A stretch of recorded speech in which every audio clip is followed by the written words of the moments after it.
तो दोस्तों, एक और नया दिन और मैं बलजीत परमार हाजिर हूँ एक नई कहानी, एक नया किस्सा लेकर।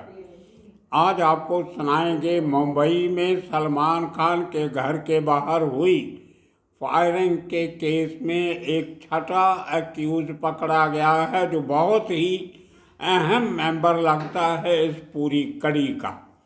बहुत बड़ी अरेस्ट इसको माना जा सकता है, क्योंकि मुंबई पुलिस ने बहुत मेहनत के बाद इस शख्स को हरियाणा के फतेहाबाद इलाके से पकड़ा है। बहुत मुश्किल था पकड़ना। पिछले 4 दिन से मुंबई पुलिस की क्राइम ब्रांच की टीम, जिसके मुखी थे इंस्पेक्टर लक्ष्मीकांत सालुंग थे, वो एक स्पेशल टीम लेके हरियाणा आए और अपनी जानकारी के मुताबिक फतेहाबाद में डेरे डाल दिए। कैसे पहुंचे फतेहाबाद तक, ये देखने वाली बात है। आपको याद होगा, थोड़े दिन पहले राजस्थान से एक आदमी को उठाया गया था, जिसका नाम था मोहम्मद चौधरी। ये आदमी बहुत ही शातिर किस्म का क्रिमिनल है।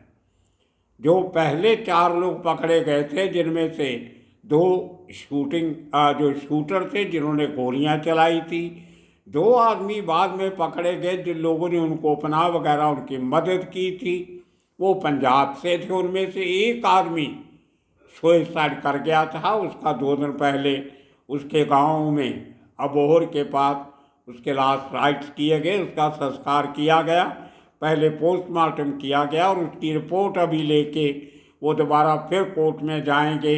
उसके पेरेंट्स वो डिमांड कर रहे हैं कि इस पूरे केस की जो तहकीकात है वो सीबीआई को सौंपी जाए। मुझे उनका इल्ज़ाम सही नहीं लगता, जहां उन्होंने कहा है कि मुंबई पुलिस की जांच पर उनको भरोसा नहीं है। मैं आपको बता देना चाहता हूं कि इस केस में महाराष्ट्र सरकार ने मकोका लगाने की इजाज़त दे दी है। Maharashtra control of organised crime के नीचे इसकी तहकीकात हो रही है और एक एसीपी लेवल का, assistant commissioner of police level का ऑफिसर इसका इंक्वायरी ऑफिसर है। अब देखिए कितनी मेहनत से मुंबई पुलिस इस केस पे काम कर रही है। जब मोहम्मद चौधरी को पकड़ा गया, उसकी पूछताछ की गई, इंटरोगेशन की गई, तो उसने बताया कि उसको हरियाणा के एक शख्स ने, जिसका नाम हरपाल सिंह उर्फ हैरी बताया जा रहा है, उसने उसको पैसे दिए थे। और मतलब मोहम्मद चौधरी खुद राजस्थान से हरियाणा जाके फतेहाबाद में वो पैसे लेके आया था और पैसे थोड़े नहीं थे, 5 लाख रुपए थे। वो 5 लाख उसने सलमान खान के घर पे हमला करने वाले और वो 2 लोग पंजाब के जिन्होंने हथियार सप्लाई किए थे उनको दिए थे, उनमें बांटे थे। तो इतना बड़ा ऑपरेशन चलाने के लिए कितने सारे ऑपरेटर्स काम कर रहे थे। उसकी पूछताछ में बताया कि उसको पैसा इस हरपाल सिंह उर्फ हैरी, उसने एक मोबाइल शॉप पे उनको बुलाया था और पैसे दिए थे।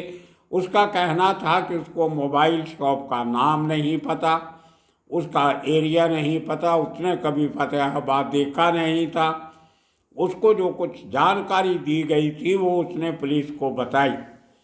उसके बाद मुंबई पुलिस की क्राइम ब्रांच की टीम लक्ष्मीकांत सालुंग थे और उनके साथी वो हरियाणा पहुंचते और फतेहाबाद में जाके डेरा जमा देते हैं। 4 दिन तक उन्होंने अलग-अलग मोबाइल शॉप के मालिकों से बातचीत की। जो हुलिया इस शख्स ने बताया था हरपाल सिंह उर्फ हैरी का, उस हुलिये को दिखाते हुए एक स्केच उन्होंने बना रखा था। अलग-अलग मोबाइल शॉप पे जाते जाते करते 4 दिन के बाद उनको एक दुकान से सुराग मिला और उसमें काम करते हुए उन्होंने आधी रात को हरपाल सिंह को उठा लिया और कल शाम को उसको बाई एयर फ्लाइट से मुंबई ले गए। अब जो उसका आज किला कोर्ट में पेश किया गया और उसका 9 दिन का रिमांड दिया गया। उसकी जानकारी के मुताबिक जो उससे पता चला और उसके पहले जो मोहम्मद चौधरी ने पुलिस को बताया, उसमें ये सामने आया कि जो 5 लोग ऑलरेडी पकड़े गए, एक की डेथ हो गई, उसके अलावा 4 लोग और थे जिन्होंने इस पूरे प्लानिंग को, इसकी एग्जीक्यूशन में जो काम किया था, इसको अंजाम दिया था। उन 4 में से एक हरपाल सिंह हैरी पकड़ा गया। अब 3 लोग और हैं। अगर आप थोड़ा याद हो आपको, जब सलमान खान के घर पे ये फायरिंग हुई थी, दूसरे ही दिन महाराष्ट्र के मुख्यमंत्री एकनाथ शिंदे उनके घर पे पहुंचे थे, उनका हाल चाल पूछने और उनको बताने के लिए कि सरकार सलमान खान के साथ है। और एक बहुत बड़ी स्टेटमेंट मुख्यमंत्री एकनाथ शिंदे ने दी थी कि हम इस केस की तह तक जाएंगे, जड़ तक जाएंगे और बिश्नोई गैंग की जो एक्टिविटीज महाराष्ट्र में हैं उनको जड़ से उखाड़ के फेंक देंगे। ये महाराष्ट्र है, कोई और शुभम इस किस्म की बातें वहाँ के मुख्यमंत्री ने की थी। और कहीं ना कहीं उनका वो भरोसा जो परिवार को दिया गया था वो सही साबित होता नजर आ रहा। अब देखिए ये काम करने का तरीका, हालांकि उस फायरिंग में कोई इंजर्ड नहीं हुआ, किसी को गोली लगी नहीं। शुरुआती दौर में लोगों ने ये भी कहा कि ये कोई सीरियस केस नहीं है, ये पब्लिसिटी स्टंट है। लेकिन दोस्तों, पब्लिसिटी स्टंट में बिहार से शूटर हायर नहीं किए जाते, पंजाब से हथियार हायर नहीं किए जाते, हरियाणा से 5 लाख का बंदोबस्त नहीं किया जाता। लेकिन महाराष्ट्र पुलिस ने कड़ियाँ जोड़ी, पूरा वो जो चेन थी गैंग की उसकी तह तक पहुंचने की कोशिश कर रहे हैं और आधे से ज़्यादा लोग ऑलरेडी पकड़ लिए गए हैं। अब जो 3 लोग वांटेड हैं उनका नाम पुलिस ने नहीं बताया, लेकिन हम समझ सकते हैं कि वो लोग कौन हो सकते हैं। अब हरपाल सिंह बताएगा कि उसके पास ये 5 लाख रुपया कहाँ से आया। अगर ये पैसा उसका अपना भी था तो उसको किसने कहा था कि ये पैसा मोहम्मद चौधरी को देना। उसने मोहम्मद चौधरी को कैसे पहचाना, मोहम्मद चौधरी ने उसको कैसे पहचाना। वो जो एक कोई ना कोई कड़ी तो होगी, SMS मैसेजेस हो गए, व्हाट्सएप मैसेजेस हो गए, या सोशल मीडिया के थ्रू किसी तरीके से ये दोनों मिले होंगे। एक दूसरे को पहले से जानते थे कि नहीं जानते थे, या एक कोई स्लीपर सेल जो इनके लॉरेंस बिश्नोई गैंग के डिफरेंट इलाकों में काम करते हैं, उनके काम काज करने का तरीका भी महाराष्ट्र सरकार सामने लाना चाहती है, महाराष्ट्र पुलिस।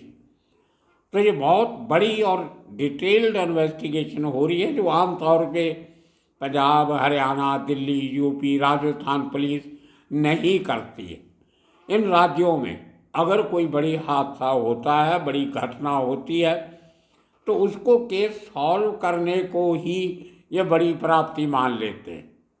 हथियार पकड़ लिए, आरोपी पकड़ लिए, केस सॉल्व हो गया, अब मुकदमा चलेगा, देखा जाएगा। उसकी तह तक नहीं पहुंचते हैं, ये कमी है। और कुछ अदालतों का भी काम करने का तरीका डिफरेंट है। मुंबई में ज़्यादातर करके पहला रिमांड जो आरोपियों का होता है वो 15 दिन का भी हो जाता है, जो पंजाब, हरियाणा, राजस्थान में 2-3 दिन का होता है। महाराष्ट्र में ये पहला रिमांड, पुलिस रिमांड 15-15 दिन का मिल जाता है। इस केस में भी पुलिस ने रिमांड मांगा था, लेकिन 9 दिन का मिला। 9 दिन का रिमांड, पुलिस रिमांड बहुत बड़ी बात होती। अब इस 9 दिन में मुंबई पुलिस की क्राइम ब्रांच जो इस केस को देख रही है, वो इस पूरी चेन को पकड़ने में क्या क्या सबूत उनके पास आते हैं, लीड्स आती हैं, उसको लेके आगे चले गए। और मुझे लगता है इसमें कुछ और अरेस्ट पंजाब, हरियाणा या राजस्थान से ही होगी।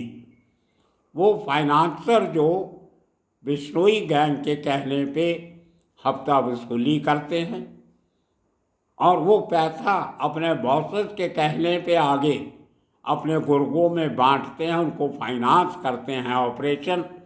वो पूरा काम करने का तरीका, मोडुस ऑपरेंडी, वो खुल के सामने आएगी। और आपको ये भी बता दें कि 2 दिन पहले हरियाणा में ही हरियाणा की STF ने, स्पेशल टास्क फोर्स ने, लॉरेंस बिश्नोई गैंग के 5 मेंबर्स को पकड़ा है, जिनके पास से 5 फॉरेन मेड वेपन्स मिली हैं, पिस्टल्स मिली हैं, 45 से ज़्यादा राउंड मिले हैं उनके पास से। ये बहुत बड़ी अचीवमेंट है। लगता है कि एक बड़ा अभियान केंद्रीय एजेंसीज और स्टेट पुलिस ने चलाया हुआ है लॉरेंस बिश्नोई के गैंग की धरपकड़ करने के लिए।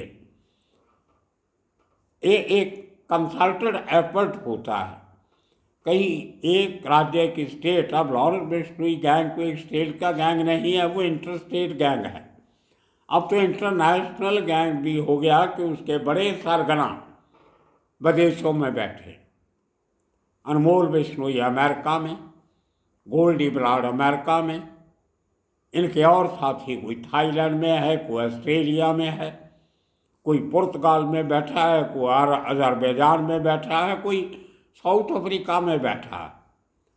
तो एक एक करके जब ये लोग पकड़े जाएंगे, पैसा आता कहाँ से है, कैसे डिस्ट्रीब्यूट होता है, वो सब बातें सामने आएंगी। और शाबाशी देनी होगी मुंबई पुलिस को, जो इस केस को एक पब्लिसिटी स्टंट ना मानते हुए सीरियसली इसको ले रहे हैं।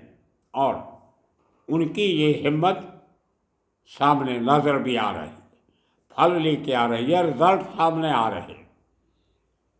6 लोगों का अभी तक पकड़े जाना, भले एक ने सुसाइड कर लिया, ये अपने आप में बड़ी अचीवमेंट है। अब देखना होगा आने वाले दिनों में जो 3 लोगों का जो अभी तक इनके पास खबर आई है वो पकड़े जाएंगे, तो लगता है उनके इंटरोगेशन के बाद, जो उनके पकड़े जाने के बाद और बहुत लोगों के राज खुलेंगे। एक बहुत बड़े इनका मॉड्यूल होता है जिसमें 4-5 लेयर होती है। पहली लेयर तो इनकी स्पॉटर्स की होती है जो टारगेट को स्पॉट करती है। दूसरी लेयर होती है उस आदमी की पूरी इन्फॉर्मेशन इकट्ठी करने की, उसका एड्रेस, आने जाने के ठिकाने, मोबाइल नंबर, इस किस्म की इन्फॉर्मेशन, उसके फैमिली मेम्बर्स कितने हैं, कहाँ आते हैं, बच्चे कहाँ पढ़ते हैं, वो सब देखना। उसके बाद में धमकी देने वाला आदमी, वो कोई बड़ा नाम होता है। जैसे जिन 5 लोगों की मैं बात कर रहा हूँ जो हरियाणा में पकड़े 5 वेपन के साथ, उन्होंने अपनी इंटेरोगेशन में बताया कि वो सब के सब रोहित गोदारा को रिपोर्ट करते थे। अब रोहित गोदारा कब हाथ में आएगा पता नहीं, वो भी कहते हैं कि देश के बाहर कहीं बैठा है। तो ये देखना होगा कि पुलिस एक कड़ी को दूसरी कड़ी से जोड़ती हुई इस पूरे मामले की तह तक कहाँ पहुँचती। उसके बाद हैंडलर इनके होते हैं, जो एक्चुअल शूटर जब भेजे जाते हैं उनको हैंडल करने वाले, हैंडलर के बाद हथियार सप्लाई करने वाले, उसके बाद हथियार प्रोक्योर करने वाले जो वेपन खरीदते हैं, फिर आगे शूटर्स को देते हैं, उसके बाद उनको पैसा देने वाले फाइनेंसर, घटना के बाद क्राइम करने वालों को पनाह देना, उनके भागने का इंतज़ाम करना, उनका ठहर बनाना, उनको आगे कहीं पहुंचाना, वो एक और गैंग होता है। तो उसके साथ साथ आगे चेन जो है बड़ी बनती जाती है, चलती रहती है।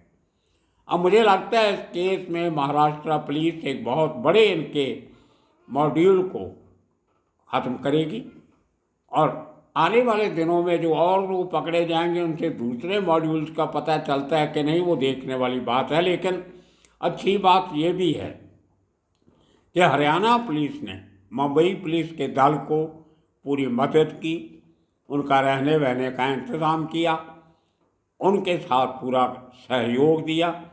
कारण ये भी हो सकता है कि हरियाणा में भी बीजेपी की सरकार है और महाराष्ट्र में भी बीजेपी सरकार की साथी है।